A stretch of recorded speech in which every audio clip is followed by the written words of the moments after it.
bagay. Bago kami nag-adjourn kahapon, nung Martes, nung Lunes, kahit nung nagdaang linggo, wala kaming pagpupulong na formal kaugnay nito. So what will happen now on the articles of impeachment? As Senate President, it's your call, di ba, sir? So what is your plan? Isa-isayin muna natin. Sang-ayon sa rules ng Senado, kapag kami inihaing articles of impeachment or complaint or resolution on impeachment sa Senado, the Senate President, nakalagay sa rules namin, shall take proper order of the subject of impeachment. And ano bang ibig sabihin ng shall take proper order of the subject of impeachment? Hindi nung impeachment complaint, hindi nung impeachment, but the subject of impeachment. Ibig sabihin nun, kailangan isaayos muna ng Senate President ang Senado para sa pag-conduct ng isang pagdinig o trial. Sasagutin ko rin yung isang napakinggan kong abogado na tila eksperto din daw sa mga bagay na ito. Sabi niya, the Senate proceed with trial. Busin na lang ng konti pero parang hindi niya nabasa yung saligang batas. Walang sinabing immediately ang saligang batas.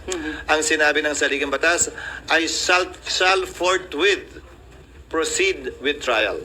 Ngayon, kung babalik tanawan natin, bago ko sagutin yung tanong, Sally, kukompletuhin ko na para... Okay.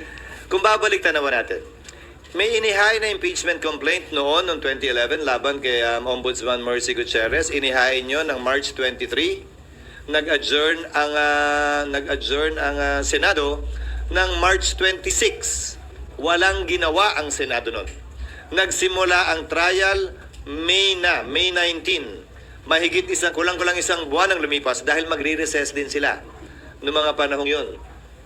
Kung maalala nyo ang impeachment ni dating Chief Justice Corona, ng yumaong dating Chief Justice na si Corona, final ang impeachment complaint ng December 13, nag-trial po sila January 19. So kung susuriin nyo, base sa President yung salitang forthwith, hindi naman po ibig sabihin nun kinaumagahan, agad-agad, dali-dali. Mahigit 2 buwang inupuan, pinag-aralan, binasa, tiningnan ng Kamara yung mga impeachment complaint na nakabinbin. Mahigit 2 buwan, hindi finorward ng Secretary General ang impeachment complaint sa tanggapan ng Speaker para i-refer sa plenary at sa Committee on Justice. Magkatabi lamang naman ang kwarto tulad sa Senado ng Secretary General at ng Speaker, ang Secretary ng Senate at ng Senate President. Bakit naman kami bigla sasabihang gumalaw umakto agad sa loob lamang ng ilang oras? Kung nagpa-banjing sila gawin ito, siguro wala naman silang basihan ngayon na madaliin kami lalo na nasa huling araw na ng sesyon. Yan pinadala sa amin halos mag-aalas 5 pa ng hapon.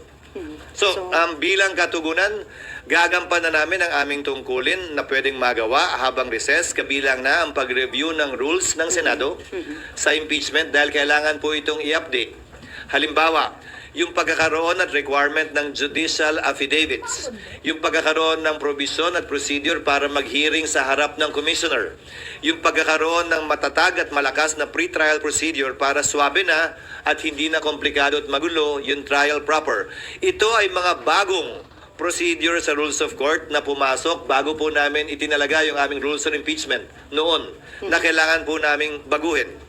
Pangalawa, kailangan pa rin pag-aralan siyempre ng Secretary General ng Senado, ng Secretary ng Senado, yung impeachment complaint mismo. Tinanggap lamang namin yung kahapon.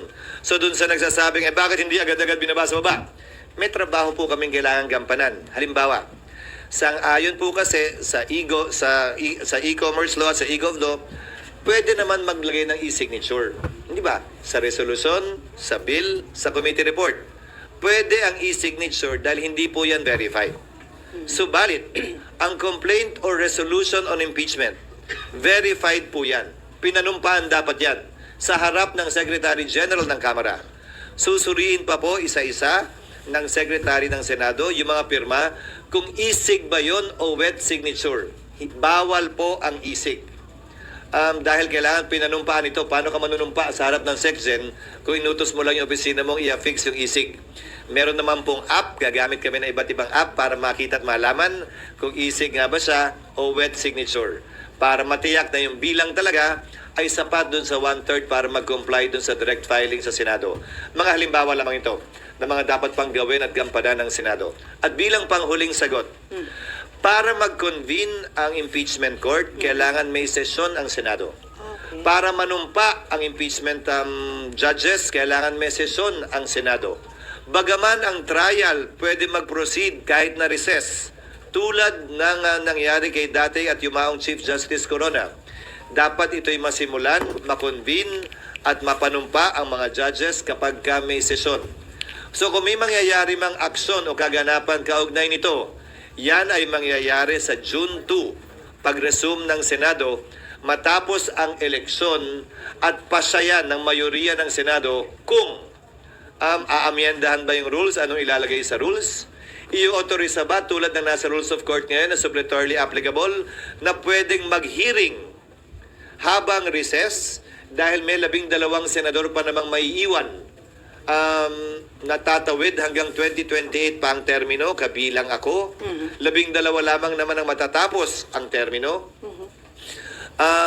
Gagawin ba yung parang sa Rules of Court? I'm only citing examples na i-authorize yung 12, parang hearing before a commissioner. Natanggapin lamang yung ebidensya. Ito'y court of record naman kasi. Ibig sabihin, kahit na wala pa at hindi personal na narinig yung ebidensya, mababasa naman. Ngayon nga may video pa. Okay. Sir, yung Sana natugunan ko yung iyong katanungan. Sir, Bagaman mahaba. Sir, yung normal course of events na hindi kayo pwedeng mag-impeachment trial dahil naka-adjourn yung session. Pero according to Senate Minority Leader Coco Pimentel, may tinatawag siya na extraordinary situation na pwede yung i-waive yung rules at kung acceptable to everyone, pwede pa rin kayo mag-conduct na impeachment trial kahit naka-break ang session. Pwede na, gaya ng sinabi ko, ginawa yan nung panahon ng impeachment ni dating Chief Justice Renato Corona. Tumuloy yung impeachment trial bagaman nag-adjourn na ang Kongreso at ang Senado. Nasa rules namin yun. Hindi na kailangan maging extraordinary pa. Pero ulitin ko, kailangan nasimulan at sinimulan ang trial ng may sesyon dahil kailangan mag-convene ang impeachment court ng may sesyon. Walang sariling buhay ang impeachment court, hiwalay sa Senado mismo, sa plenaryo ng Senado. Kinakailangan ng plenaryo ng Senado para masimulan ang impeachment court. So sir, it is better ba kung na-submit ng House of Representatives earlier a few days before ng adjournment para may time kayo na na-actionan sa That plenary? is water under the bridge. It's not for me to decide or pass over the wisdom, absence, or lack of it on the part of the House in filing it a few hours before we adjourn. Mas marapat siguro sila ang matanong kaugnay niyan. Pero ulitin ko, hindi naman siguro makatarungan o tama na pagkatapos nilang upuan ito ng ilang buwan. Biglang pwersahin, pipilitin at sasabihan kami ng sino mang galing sa Kamara na, huy, bilisan nyo, aksyonan nyo, ano ba kayo? Hindi. Hindi ganon at hindi ako papayag din nun. Ang impeachment process para sa akin, hindi mahalaga kung pabor kayo o kontra, hindi mahalaga kung ma-acquit o ma-convict. Ang mahalaga para sa akin, bilang tagapangulo ng Senado, maging maayos ito, sang-ayon sa batas, credible, kapanipaniwala, at magagawad ng hustisya. Pabor man yun sa opinyon ng mas nakararami o konti o hindi. Considering yung mention nyo ng mga possible scenarios, sir, can we say na walang mangyayaring impeachment trial during the break or mahirap? Wala. Legally, it cannot be done. So, Legally, it cannot be done, again, as I said, because the impeachment court was not convened. The impeachment complaint was not referred to plenary for there to be a basis for the impeachment court to be convened by the Senate sitting as a legislative body, hindi muna as an impeachment court. sir, kahit sinabi ni PBBM na ayaw niya sa impeachment dahil divisive, sinuportahan pa ng isang religious group, pero still, natuloy pa rin na-impeach si BP Sara sa House, na i-transmit dito sa Senate. Indication ba yon na hindi nagpa-impluensya ang House of Representatives? Siguro mas sila yung dapat mong tanungin yan, hindi ako. Basta ang Senado, gagampanan namin ang tungkulin namin ng, tatagalugin ko ng may malamig na neutralidad ng isang hukom na walang kinikilingan. We will perform our duty and function with the cold neutrality of an impartial judge. And without fear nor favor, we will rule over things as we see fit and based on what is right and what the law provides. Since it is a political process, can we expect na lahat po ng mga senador na tatayong impeachment judge ay magiging fair and impartial, considering na iba kaalyado ni BP Sara? It is a political process, pero para sa akin, ito'y masasaksihan ng ating mga kababayan, tutunghayan ng ating mga kababayan. At malaki ang papel na gagampanan ng public opinion naman talaga dito. At yan ang tinatawag na political process siguro. Pero maging ganun pa man, siguro sabay-sabay tayo, impeachment judge man or mga kababayan natin na manonood sa pagdinig. At base sa ating mapapakinggan, makikita, hindi maririnig o hindi makikita, tayo mismo ay gagawa ng sarili nating pasya. At dahil political process nga ito at mga politiko ang tatayong umuupo bilang hukom, sinong politiko ang kilala mo na, na sumusuwag ika nga sa public opinion, lalo na sa panahon ng halalan. So, inimbento talaga itong sistemang ito na nagsulat ng ating saligang batas para ganito naman talaga. Hindi para maging sobrang hiwalay, ika nga, sa opinion ng publiko kaugnay sa bagay nito dahil politiko din naman ang hinuhusgahan. From Myla muna, although para nabanggit nyo na, kung, Phone in. kung sir, kung after election, magkukonvene yung impeachment court, tapos limited yung time ninyo, carry over yun kung bago na yung composition ng mga senador at kongresista sa 20th Congress? Iyon ang aking paniniwala. Bakit? Ang Amerika kung saan natin kinopya yung ating sistema ng demokrasya at Republican government. Yung kanilang Senado, sa pagkakaalam ko, 1/3 lamang ang hinahalal at any one time. May naiiwang 2/3 pa rin. Kaya pwede mong sabihin, continuing body talaga yung Senado. Ang Senado ng Pilipinas, 12. So, walang majority, walang quorum ang may iwan. Subalit, ilang bagay ang nais kong sabihin kaugnay nito. Tingnan nyo na lamang ang mga collegial courts dahil ito hindi function ng legislature. Hindi ito typical na bill sa aking pananaw na pagtapos ng Kongreso, i-file mo uli. Pag hindi na-aprubahan, kailangan na-aprubahan uli ng magkabilang kamara. Kahit na-aprubahan sa kamara, dito hindi, simula uli sa simula. Halos lahat naman siguro sang-ayon. Ito ay impeachment court.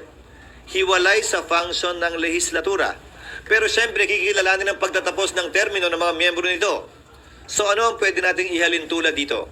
Ang mga collegial courts. Ano-ano ang collegial courts? Sandigan Bayan, Court of Appeals, Supreme Court. Isama mo na yung Constitutional Commission, kabilang na ang Civil Service, ang COMELEC. Tanong, kapag kami nakabinbin bang kaso sa mga ito at nagpalit sa tagal ng kaso sa mga korteng yan, ang mga maestrado ng Korte Suprema, maestrado ng Court of Appeals ng Sandigan Bayan, dahil ito ay mga courts of record naman, dinidismiss ba yung kaso o nagpapatuloy lamang? Hindi ba ang sagot ay nagpapatuloy lamang ito? Patuloy lamang yung mga kaso maski nagpapalit ang bumubuo ng collegial court na yon, tulad lamang ng impeachment court. Lalo na court of record din ang impeachment court, kung saan magpalit man, mag-absent man, hindi man mapakinggan ng personal ng impeachment judge, pwede pa rin siya gumawad ng desisyon base sa record na tinanggap ng ebidensya ng impeachment court. Sir, may patanong lang si Nympha. Paano kung magpatawag... Asan ba sila? Nasa press officer. Paano daw kung magpatawag ng special session si PBBM? Pwede nyo na actionan yung impeachment? Oo, pwedeng mangyari yon, pero ang pagpapatawag ng special session sa aking pagkakaalam ay hindi para mag-convene ng impeachment court. Sa aking pagkakaalam, ang pagtatawag ng special session ay para sa mahalagang bagay at panukalang batas na kailangan ipasa. Ayon sa ating saligang batas, hindi ito isa o saklaw marahil ng probisyong yon, kaugnay ng special session. Pero haharapin namin yon pag nandiyan na. Siyempre, pag nagpatawag ng special session, sang-ayon man kami o hindi, siyempre, alam namang hindi kami mag-attend. Okay, Mav and then RG.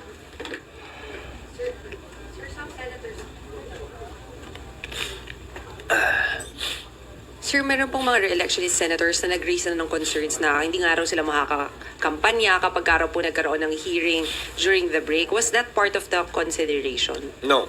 Again, we did not talk about that. Nobody discussed that with me, that particular concern. Again, because no caucus was held about it for the simple reason that I don't want to presume that things will happen before it happens. Mukha naman kami masyadong excited, di ba, na, ayun na, bukas, nandiyan na, liga, meeting tayo. No, we did not do that. We had a lot of work to do trying to rush pieces of legislation that I'm sure you don't want to ask about anymore and will not talk about given the impeachment na mahalaga din naman, na makabuluhan at may malaking impact sa ating ekonomiya at bansa. Okay, RG. Just, Teka, follow up lang dun sa kay Senator Bato. So, may si basis... Senator Bato ba? Some senators lang ang sabi ni Ma'am. Pero isa si Senator Bato na parang concern niya, parang talo sila o lugi kasi hindi sila makakapag-ikot habang ibang senatorial candidates makakapag-ikot. Actually, again, may basis yung concern. not necessarily. Tandaan mo, maraming kongresista ang sumikat sa impeachment at naging senador. Maraming mga senador na nag-re-elect din base sa impeachment. So depende. Dahil nakatutok ang lahat ng buong sambayanan doon, ayaw mo nun, di ka na mag-iikot. Kung yun talaga yung pakay mo, meaning. So, depende. Sagot ko ron, depende. Pero ulitin ko, hindi namin napag-usapan yan. But it can make or break re-electionism. Well, definitely. Pero it's a platform, it's an opportunity. Saan ka makakakita ng live na teleserye tungkol sa tunay na buhay ng tao na hindi susubaybayan? Nasa sayo na lang kung yung karakter mo ba'y kontrabida ron o bida. At wala pang bayad, free. Isa pa yun, walang bayad. RG. Hala. Okay. Okay, sir. Ang dami kasing pumirma dun sa impeachment complaint, about 215. Do you think that is reflective of the support for the leadership of the House? Hindi ko maintindihan kung saan nanggaling yung press release na yon ng Speaker. Sa pagkakaalam ko, ang impeachment complaint ay kaugnay sa pagpapanagot ng isang impeachable officer. At walang kinalaman sa pagsuporta sa liderato ng Kamara. Iahalin tulad ko na lang siguro dito. Na ma-convict o ma-acquit ba sa dami o liit ng boto, magre-reflect ba 'yon sa suporta sa akin ng mga mambabatas dito sa Senado? Sana hangga't maaari wag dating iugnay masyado sa politika o pangangampi ang prosesong ito dahil naihain na nga, ayoko nang bigyan ng kulay politika ito, magkabilang kulay man, green man o red o yellow o ano man. Sir, ang isa bang senatorial candidate can act as a defense lawyer? Candidate, what do you mean? Kasi may isang senatorial candidate, di ba? Parang may state, Attorney Vic. Sino? Attorney Vic Rodriguez. Nag-volunteer na agad siya? Oo. Kailangan muna siyang tagapin ng kliyente bago siya makapag-volunteer. Parang, ang pag-volunteer ng abogado sa kaso, alam ko tawag dyan ay ambulance chasing. Hindi yata tama yun. Marapat ang kliyente, ang akusado, ang ini-impeach, ang mag-anunsyo ng kanyang mga abogado. At hindi para i-volunteer yung serbisyo ng abogado. Yan ay nasa ethics ng mga abogado. Okay, RG. Sir, I think in the past it was reported that the former president would like to be a defense counsel for the vice president. Actually, that would be expected. Sinabi na niya yan, abogado siya, abogado rin. Si Vice President Sara Duterte, abogado rin yung kanyang asawa. Hindi ko na ikakagulat yan kung mangyayari man yun. There's no impediment to that. There is none. So, sir, ko In consider... fact, even the Vice President herself can represent herself in addition to other lawyers. So, sir, kung consider nyo sa pag-draft ng rules kung papayagan ng isang senatorial candidate na maging defense By lawyer. that time, tapos na ang halaman. oo Hindi na siya nga. kandidato, abogado na lamang siya. Okay, Amor. SP, to clarify po, yun pong pagsasagawa or pag-amend ng rules for the impeachment trial, hindi din siya gagawin during the recess or it's something na pwedeng gawin during the break? Ngayon na namin gagawin lahat ng pag-aaral, lahat ng panukala, pero kailangan yan aprubahan ng plenaryo sa sesyon ng Senado. So, drafting, sir. Yes, pero mahabang proseso din yun dahil maraming kailangan i-update sa rules. Kung maalala nyo, mula nung aktual na nakatapos ng impeachment ang Senado, sa impeachment ni dating Chief Justice Corona, hindi pa na-update yung rules. At maraming butas yung rules na yon na hindi rin in-update matapos yung karanasan ng Senado noon. Dagdag mo pa dyan yung mga pagbabago sa rules na inilabas ng Korte Suprema para mas mapabilis, mas maging efficient yung trial. Ika nga. But I will state one thing for the record and as a matter of policy. Hindi namin ito mamadaliin. Pero hindi rin naman namin ito labis na iaantala. Hindi kami magpapapressure kanina man na bilisan ito o i-delay ito. Gagawin namin yung trabaho namin ayon sa saligang batas bilang pagsunod sa tinatalaga nito at rules mismo ng Senado. Bagaman wala pong updated rules ng Senado, meron pa ring rules na nananaig ngayon. Yan yung existing rules pa namin. Nakabila nga dyan yung binanggit ko that the Senate President shall take proper order of the subject of impeachment and matapos nun, shall notify the House of the date when the prosecutors are set to appear. Pero bago lahat mangyari yung tinatawag yung trial, kailangan muna mag-acquire ng jurisdiction ang Senado.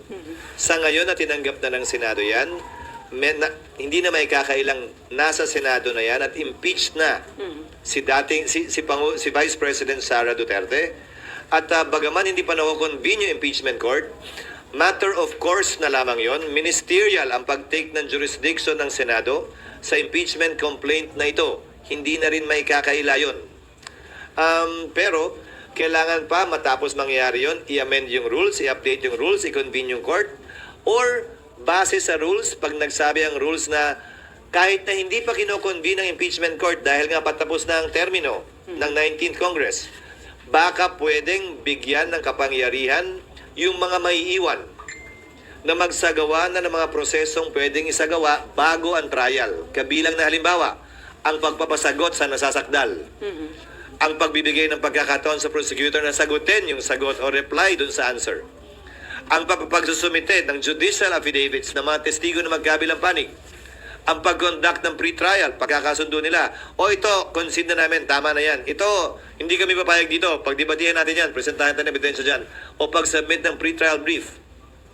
Dahil alalahanin ninyo, bagaman hindi tumutuloy-tuloy ang Senado, ang Senate President, sang-ayon sa rules ng Senado, ay uupo pa rin bilang Senate President hanggang nahalal na ang kanyang kapalit. Dahil ang termino ko ay matatapos pa sa 2028. Kumpara dun sa mga nagdaang Senate President na nagkataong natapos yung kanilang termino ng June 30, mananatili akong Senate President sa panahon ng break, kung saan itong mga bagay na ito ay pwedeng magawa para hindi mag-aksaya ng panahon, ika nga, ang Senado. At ng forthwith, trial may proceed already. Sir, ang status po ngayon is tinitingnan pa po ni Senate Secretary and kayo po mismo titingnan nyo pa yung impeachment. Ano articles of lang? impeachment. Sana Si lang. Senate Secretary lang. Kasi ang titingnan lang naman niya, sufficiency in form and substance in terms of the signatures nga.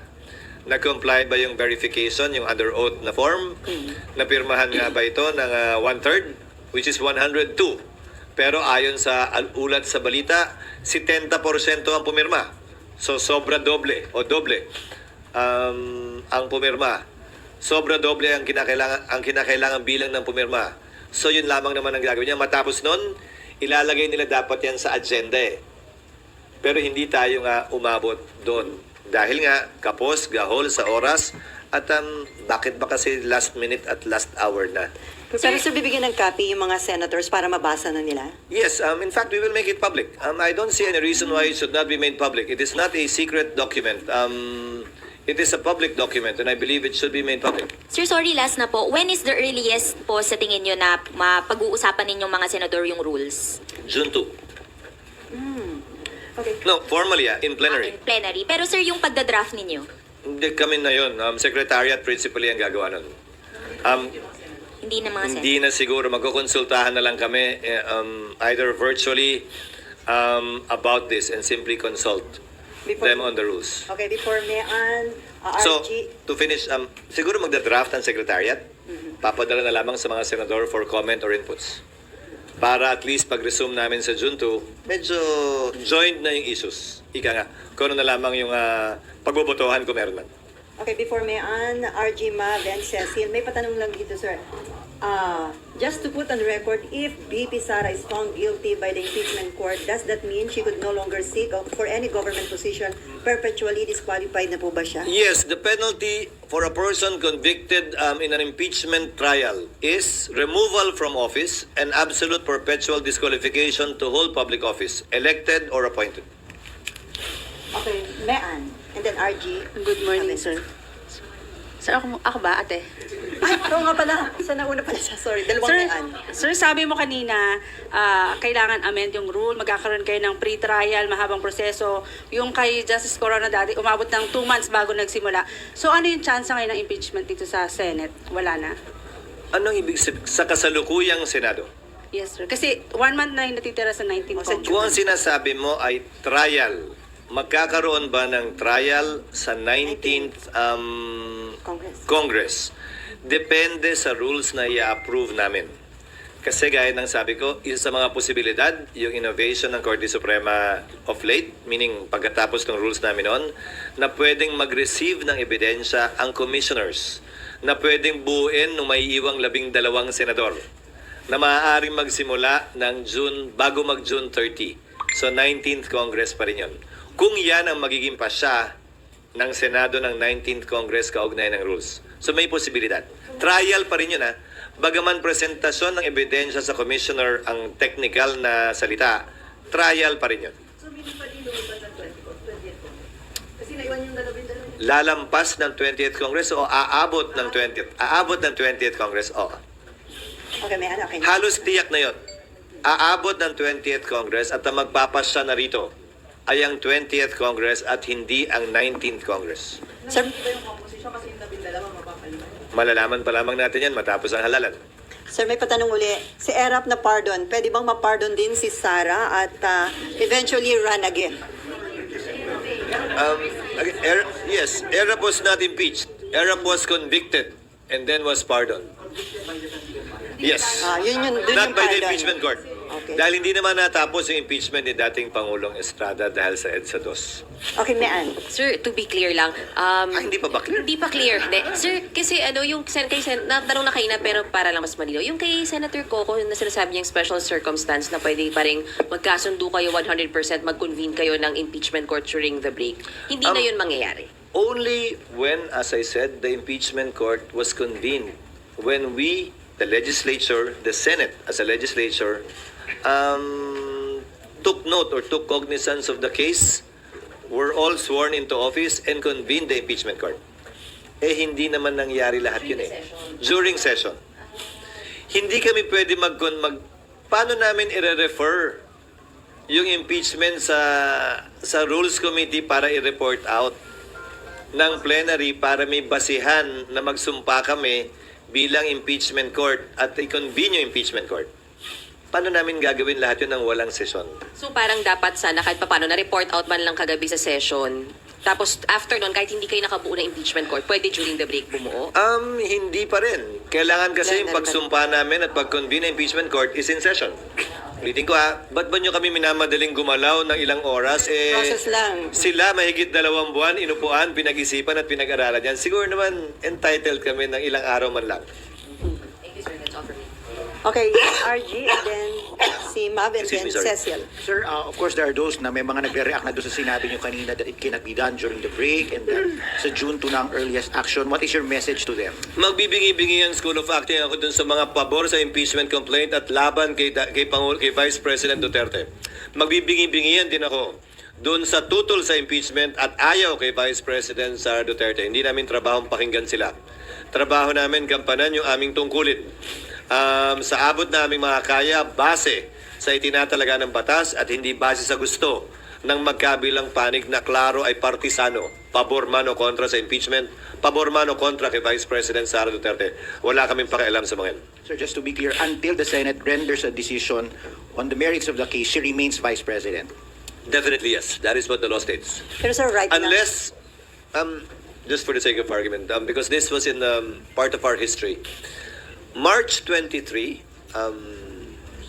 and I hope I will not be misquoted for this, March 23, final ang impeachment complaint laban kay Mercy Gutierrez. March 26, kinonvene ng Senate ang impeachment court, tapos nag-adjourn agad. In-announce na May 9 ang impeachment case i-hear. April 29, nag-resign si Ombudsman Gutierrez. So that is the only instance na hindi matutuloy yung impeachment. Dahil ang parusa lamang sa impeachment ay pagkakatanggal sa pwesto and perpetual disqualification. May posibilidad sana na tinuloy ng Senado yun. Dahil yung resignation ay